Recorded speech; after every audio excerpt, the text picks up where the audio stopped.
Assalamualaikum warahmatullahi wabarakatuh. Waalaikumsalam warahmatullahi wabarakatuh.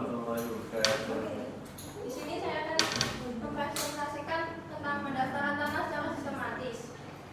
Pengertian: pendaftaran tanah secara sistematis atau pendaftaran atau PDSL adalah proses pendaftaran tanah yang dilakukan secara serentak untuk semua objek pendaftaran di suatu wilayah seperti desa atau kelurahan. Proses ini mencakup pengumpulan dan penetapan kebenaran data fisik dan di sana untuk memberikan kepastian hukum dan perlindungan hak atas tanah bagi masyarakat.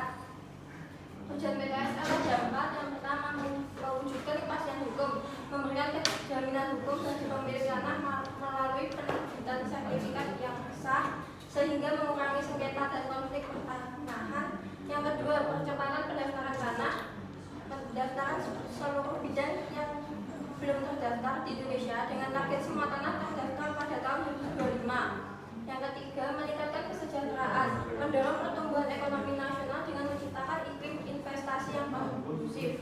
Yang keempat, transportasi dan akuntabilitas, melaksanakan pendaftaran secara sederhana, sepakat dan terbuka untuk masyarakat.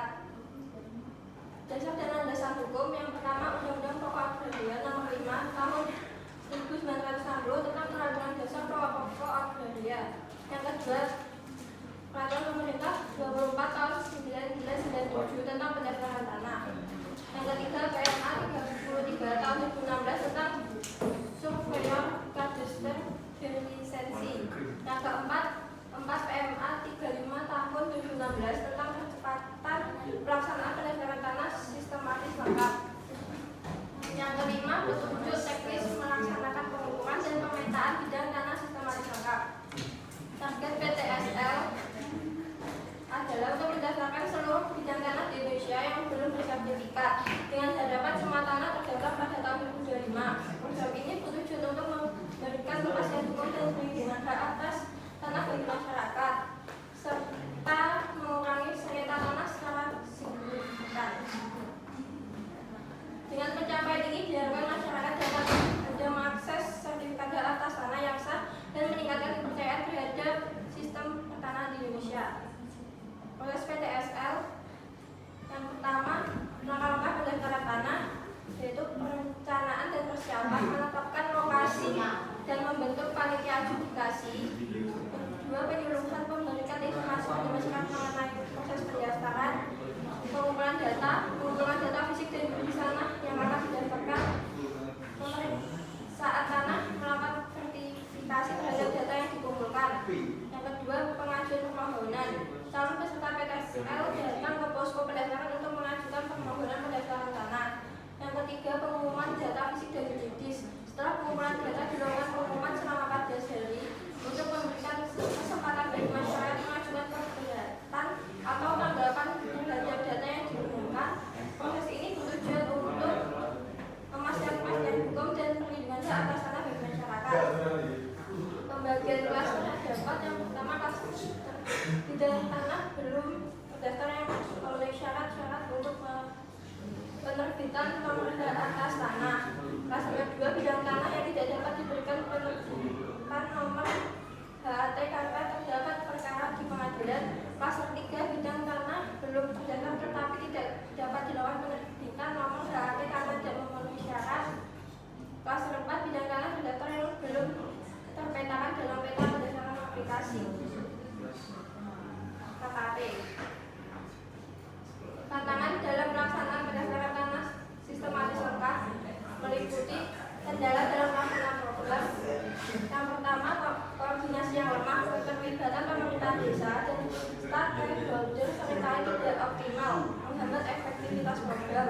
Yang kedua, kendala pajak, pengenaan pajak beli dan bangunan PBB serta biaya perolehan hak atas tanah dan bangunan PBHTB menjadi hambatan signifikan dalam partisipasi masyarakat.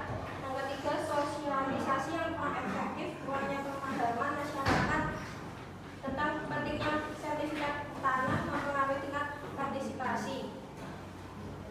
Partisipasi masyarakat: yang pertama, tingkat partisipasi berbeda, ada perbedaan signifikan dalam tingkat partisipasi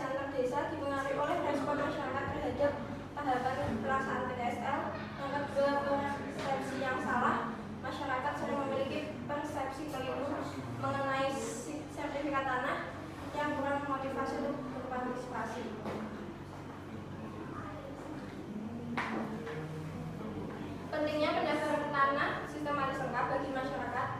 Yang pertama, sertifikat tanah yang diterbitkan melalui PDSL memungkinkan masyarakat untuk menggunakan tanah mereka sebagai jaminan dalam mendapatkan jaminan atau kredit dari lembaga keuangan sehingga meningkatkan akses terhadap modal untuk proses investasi.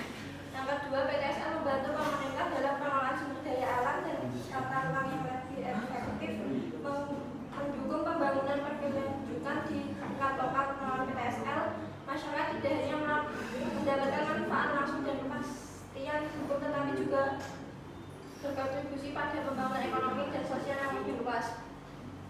Contoh kasus masalah dalam pensertifikatan ke atas tanah waris. Pada tahun 2019, keluarga melakukan pendaftaran tanah sistematis lengkap di desa Gentong, Kabupaten Sumbawa Barat. Namun proses ini menimbulkan masalah karena adanya objek tanah yang tidak sesuai dengan data lapangan, nama subjek yang tidak cocok dengan kartu identitas penduduk. Ahli waris tidak hadir menyaksikan pengukuran batas tanah dan persetujuannya melalui telepon tanpa surat kuasa.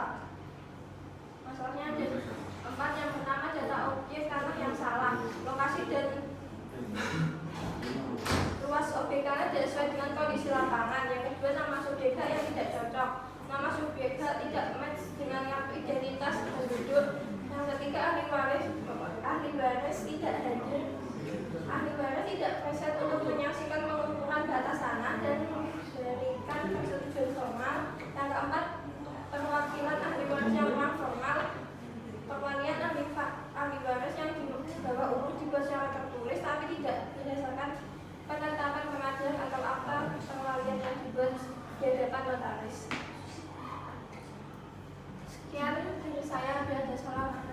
Assalamualaikum warahmatullahi wabarakatuh. Waalaikumsalam.